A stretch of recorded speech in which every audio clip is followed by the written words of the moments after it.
Hello friends, how are you. I hope कि आप सब अच्छे होंगे। Welcome to expert opinion. Friends, आज की वीडियो में हम डिस्कस करेंगे CDP and pedagogy revision class रहेगी। ये आपकी फर्स्ट रिवीजन चलेगा इस वीडियो में। तो चलिए वीडियो को स्टार्ट करते हैं। 51 नंबर क्वेश्चन है। इससे पहले की वीडियो में हमने 50 क्वेश्चन तक डिस्कस किया था। तो क्वेश्चन है, बच्चे की बुद्धि लब्धि 90 से 110 के मध्य है, वह है। जिस बच्चे की बुद्धि लब्धि 90 से 110 के मध्य में है वो बच्चा कैसा है। सामान्य बुद्धि बच्चा है वो, या प्रखर बुद्धि है, या उत्कृष्ट बुद्धि है, या प्रतिभाशाली है। तो कैसा बच्चा होगा वो आंसर करेंगे जल्दी से। जिस बच्चे की बुद्धि लब्धि 90 से 110 के बीच है, 90 से 110 की बात हो रही है, तो क्या होगा राइट आंसर। आंसर होगा ऑप्शन ए, सामान्य बुद्धि। जिस बच्चे की बुद्धि लब्धि 90 से 110 के मध्य में है वो सामान्य बुद्धि बच्चा होगा। अगला क्वेश्चन है नेक्स्ट, बाल मनोविज्ञान के आधार पर कौन सा कथन सर्वोत्तम है। बाल मनोविज्ञान के आधार पर कौन सा कथन सर्वोत्तम है। सारे बच्चे एक जैसे होते हैं, या प्रत्येक बच्चा विशिष्ट होता है, या कुछ बच्चे विशिष्ट होते हैं, या कुछ बच्चे एक जैसे होते हैं। तो कौन सा यहाँ पर सबसे ज़्यादा सही आंसर होगा। बाल मनोविज्ञान के आधार पर चाइल्ड साइकोलॉजी क्या कहती है आपकी। तो यहाँ पर राइट आंसर होगा ऑप्शन सेकंड, प्रत्येक बच्चा विशिष्ट होता है। बाल मनोविज्ञान के आधार पर प्रत्येक बच्चा विशिष्ट होता है, हर एक बच्चा विशिष्ट होता है। सब में अलग अलग विशेषताएं होती हैं। कोई किसी एरिया में विशिष्ट होगा, कोई किसी फील्ड में विशिष्ट होगा। तो सभी बच्चे विशिष्ट होते हैं। यहाँ सेकंड ऑप्शन सही होगा। अगला क्वेश्चन है, बच्चे के लिए निःशुल्क एवं अनिवार्य शिक्षा का अधिकार अधिनियम कितने वर्ष के बच्चे के लिए लागू है। तो जो शिक्षा का अधिकार है, निःशुल्क एवं अनिवार्य शिक्षा का अधिकार अधिनियम, वो कितने वर्ष के बच्चों के लिए लागू है। 6 से 14, या 7 से 13, या 5 से 11, या 6 से 12। राइट आंसर करेंगे जल्दी से। सभी वीर वीरांगनाएं जल्दी से आंसर करेंगे, क्या होगा इसका आंसर। निःशुल्क और अनिवार्य शिक्षा का जो प्रावधान है वो 6 से 14 वर्ष तक के बच्चे के लिए है। ऑप्शन ए यहाँ पर सही होगा। और ये सुपर फास्ट रिवीजन है, आपके एक्सप्रेस चल रही, सीटेट एक्सप्रेस। और इसमें मैं आपको सिर्फ 5 सेकंड का टाइम दूंगी। क्वेश्चन को पढ़ने के बाद में आपको आंसर करना है, क्योंकि फिर टाइम बहुत ज़्यादा हो जाता है, वीडियो बड़ी हो जाती है, इसलिए जल्दी जल्दी आंसर करने का प्रयास करें। अगला है क्वेश्चन, शिक्षक को ज्ञान होना चाहिए अध्यापन विषय का, बाल मनोविज्ञान का, शिक्षा संहिता का, या अध्यापन विषय एवं बाल मनोविज्ञान का। तो कौन सा ऑप्शन यहाँ पर सही होगा। शिक्षक को ज्ञान होना चाहिए, किसका ज्ञान होना चाहिए, जल्दी करेंगे आंसर। राइट आंसर है ऑप्शन डी, अध्यापन विषय एवं बाल मनोविज्ञान का। अध्यापन विषय और बाल मनोविज्ञान का एक शिक्षक को ज्ञान होना चाहिए, तभी अच्छे तरीके से आप शिक्षण प्रक्रिया को प्रभावी बनाकर बच्चों को समझा सकते हैं।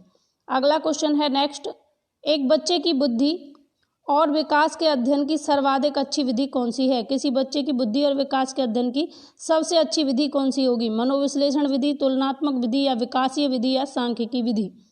तो कौन सी विधि सबसे बेहतर होगी, जल्दी करेंगे सभी वीर वीरांगनाएं आंसर करें, फास्ट आंसर करेंगे।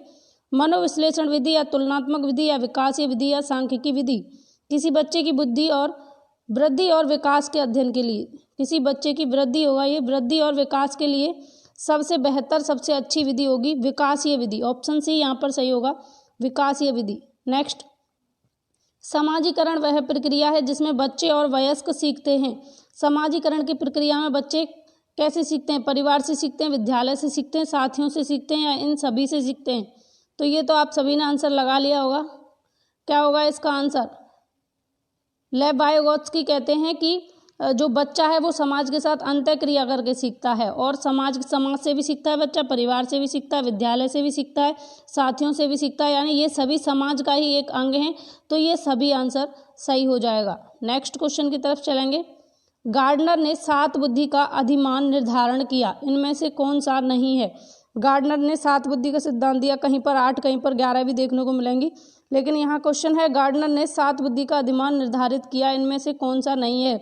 तो उन 7 बुद्धि के सिद्धांतों में से कौन सा सिद्धांत इसमें नहीं है, ये बताना है। स्थान संबंधी बुद्धि, भावात्मक बुद्धि, अंतर्वैयक्तिक बुद्धि, या भाषात्मक बुद्धि। तो कौन सा सिद्धांत गार्डनर के द्वारा नहीं दिया गया, ये आपको बताना है। जल्दी आंसर करेंगे। आई होप कि आपने आंसर कर लिया होगा इस क्वेश्चन का। हार्वर्ड गार्डनर के बहुबुद्धि सिद्धांत में कौन सी बुद्धि नहीं आती। तो ऑप्शन बी यहाँ पर सही होगा, भावात्मक बुद्धि की कोई बात नहीं की, जबकि स्थान संबंधी बुद्धि की भी बात की है, अंतर्वैयक्तिक बुद्धि की भी बात की है, भाषात्मक बुद्धि की भी बात की है, लेकिन भावात्मक बुद्धि की कोई बात नहीं की गई। अगला क्वेश्चन है, सहयोगात्मक राजनीति की किस श्रेणी में महिलाएं निम्न से संबंधित नहीं होती? ऑप्शन है स्वीकार्यता, प्रतिरोध, क्रांति, अनुकूलन। तो सहयोगात्मक राजनीति की किस श्रेणी में महिलाएं किससे संबंधित नहीं होती? तो आंसर क्या होगा यहाँ पर, जल्दी करेंगे आंसर। तो राइट आंसर होगा यहाँ पर ऑप्शन सेकंड, प्रतिरोध। सहयोगात्मक राजनीति की प्रतिरोध श्रेणी में महिलाएं संबंधित नहीं होती। किससे संबंधित नहीं होती? प्रतिरोध से संबंधित नहीं होती।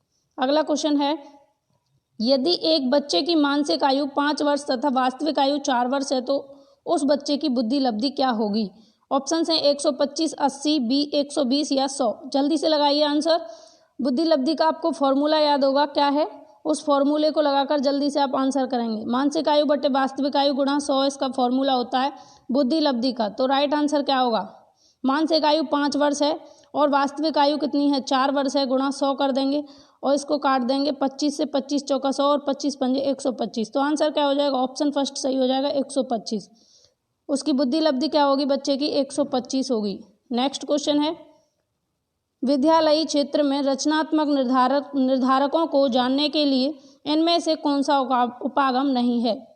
विद्यालयी क्षेत्र में रचनात्मक निर्धारकों को जानने के लिए इनमें से कौन सा उपागम नहीं है? ऑप्शंस हैं वार्तालाप कौशल, बहुविकल्पी प्रश्न, परियोजना कार्य, मौखिक प्रश्न। इस प्रश्न का सीधा सीधा मतलब है कि विद्यालय में आपको बच्चों की रचनात्मकता को देखना है, तो इसमें से कौन सा ऑप्शन नहीं होगा उसके अकॉर्डिंग? तो देखिए वार्तालाप कौशल होगा, क्योंकि वार्तालाप से बच्चों में रचनात्मकता का विकास होता है। और परियोजना कार्य भी होगा, आप कोई परियोजना कार्य दे रहे हैं, बच्चों को योजना बनाने के लिए दे रहे हैं, तो उससे भी बच्चों में रचनात्मकता का विकास होगा। मौखिक प्रश्न अगर आप पूछते हैं तो भी रचनात्मकता का विकास होगा। लेकिन बहुविकल्पीय प्रश्न यहाँ पर ऑप्शन बी गलत हो जाएगा। बहुविकल्पीय प्रश्नों से बच्चों की रचनात्मकता का पता नहीं लगा सकते, क्योंकि बहुविकल्पीय प्रश्न जो होते हैं इनका एक सही और सटीक एक ही आंसर होता है। इसमें बच्चे अपने अपने मत नहीं दे सकते, उनकी रचनात्मकता का यहाँ पर विकास नहीं होगा, इसलिए ऑप्शन सेकंड सही हो जाएगा। आई होप कि आपको ये समझ में आया होगा। 60 नंबर क्वेश्चन। आगे चलते हैं। अगला क्वेश्चन है, मनोविज्ञान शिक्षा का आधारभूत विज्ञान है, यह किसने कहा है? मनोविज्ञान जो है वो शिक्षा का आधारभूत विज्ञान है, यह किसने कहा है? ऑप्शंस हैं BN झा ने, स्किनर ने, डेविस ने या वुडवर्थ ने। क्या होगा आंसर इसका? मनोविज्ञान शिक्षा का आधारभूत विज्ञान है।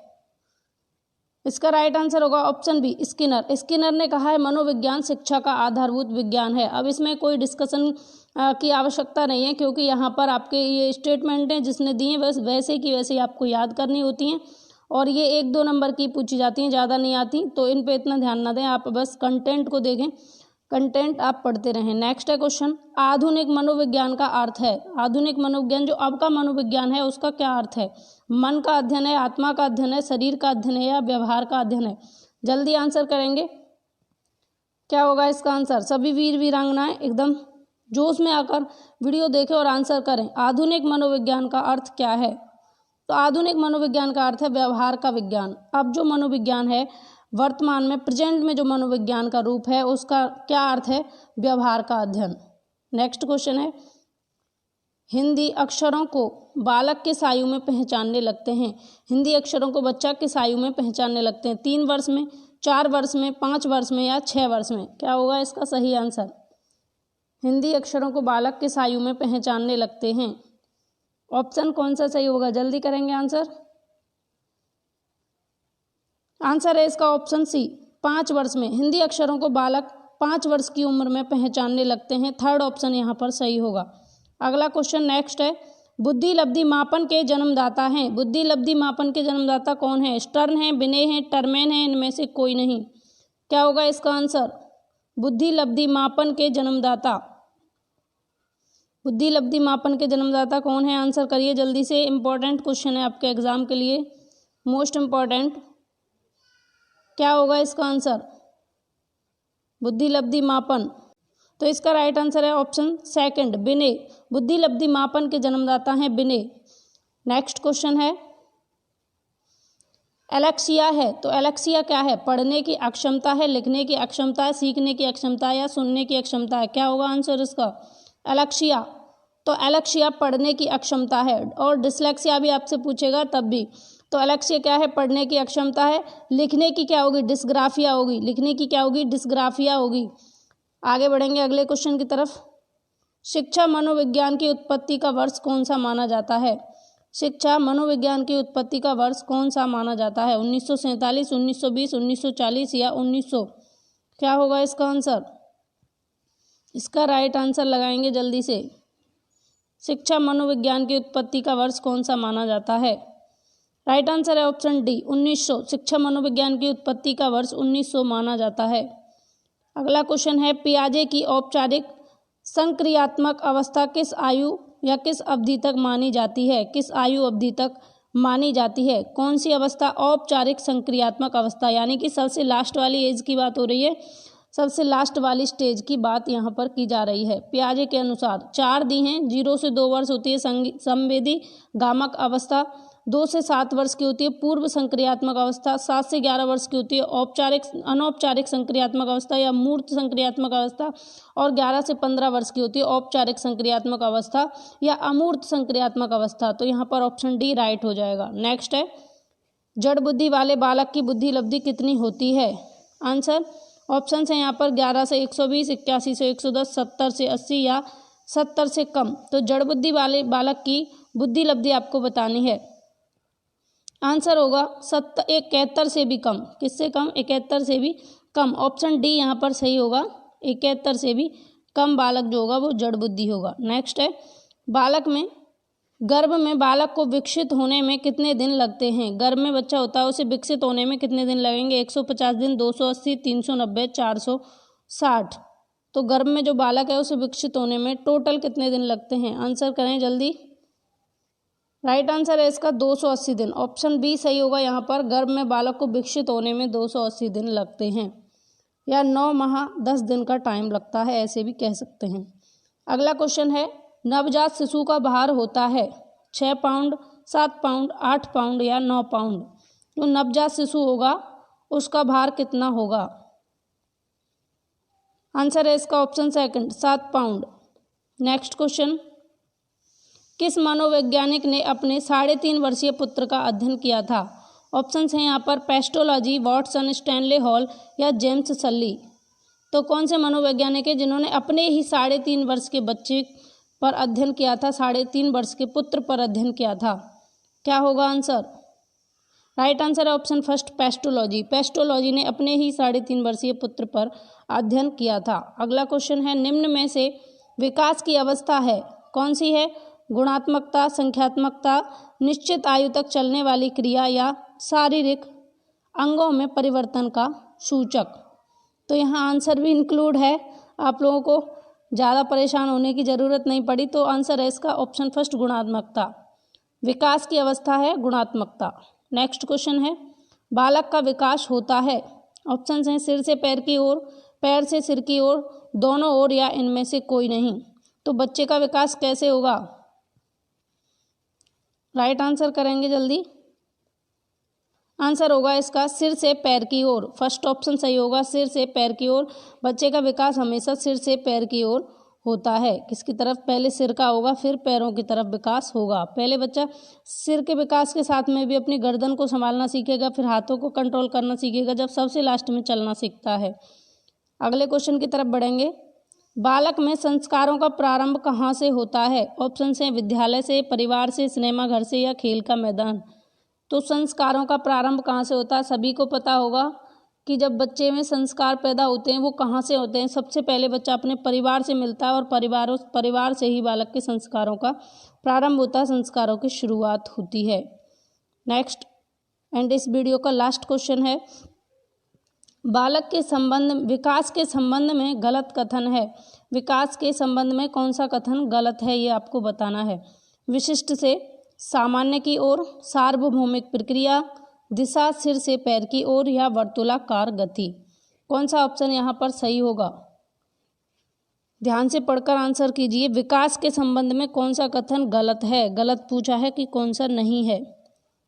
तो सार्वभौमिक प्रक्रिया होती है विकास की सभी के लिए, और दिशा सिर से पैर की ओर होती है, पहले सिर का विकास होगा और फिर पैरों की तरफ विकास होगा।